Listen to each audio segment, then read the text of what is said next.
You see, there is a saying that said, you may do 1,000 goods for somebody. They just need one thing which is not good to go against. Or to forget all the beautiful moment which they have experienced and hold upon that and make it their life purpose. Because you see, this is how it is. Our mind is like that. Our mind attaches itself to the negativity which we perceived, and then we go deeper and deeper into that. And why people become like that? There's many factors actually. One factor is our expectation. People go on the spiritual path, they have all kind of expectation. And when the expectation doesn't meet, they become upset. But how many people will say, yes, I am upset with myself because it is my desire, my expectation have not come to that fulfillment? No. What they will do? They will go away. They will turn against the Guru. They will turn against the path itself just to justify their own why they have to live. Otherwise, why would be the point of living? You have to justify it, no? So due to that justification, people become negative. And into that, what they do, they also associate themselves with like-minded people. The more you associate yourself to like-minded people, more you become like that. So you lose that capacity of reasoning. There is no reason at all.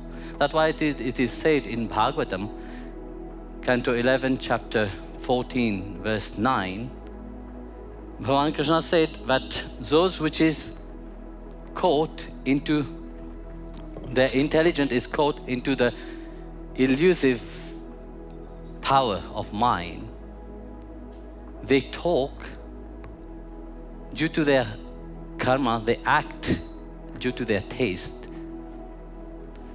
So when Bhagavan himself is saying that, you see that how egoistic is the state of the mind itself when it's caught into their own pride and ego. When you're caught into that, you lose the capacity of reasoning. What you're thinking, you start to think that I am the only one which is right and everybody else is wrong. So what I am thinking must be better for everybody. They can't even think for themselves, but yet they think that whatever I'm doing, whatever I'm thinking about, it is for everybody. So you see clearly, they don't know the heart of the Guru. They don't know the heart of love. They don't know the heart, what is important for themselves, firstly. And due to that delusion, they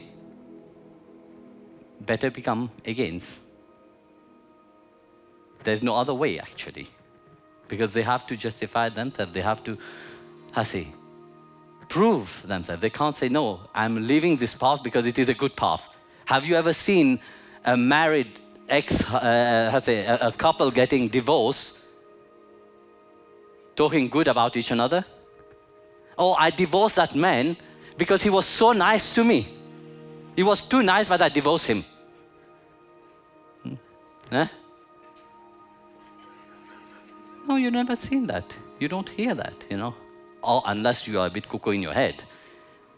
But even that, you have to justify it yourself. Why you are divorcing that husband? No? Oh, the wife, vice versa. And of course, a couple will never say good thing about each another, no? Have you ever said, oh yeah, I divorced my husband, he was so good to me?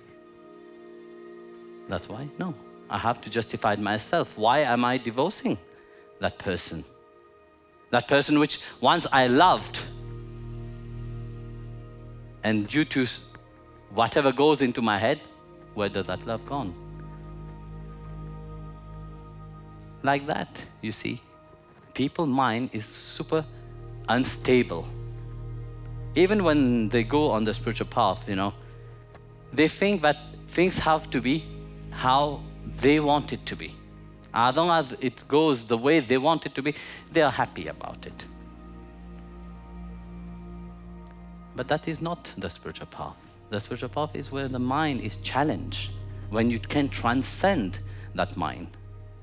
As long as the mind is not challenged, will you ever change that mind? Would you ever transcend that mind? No.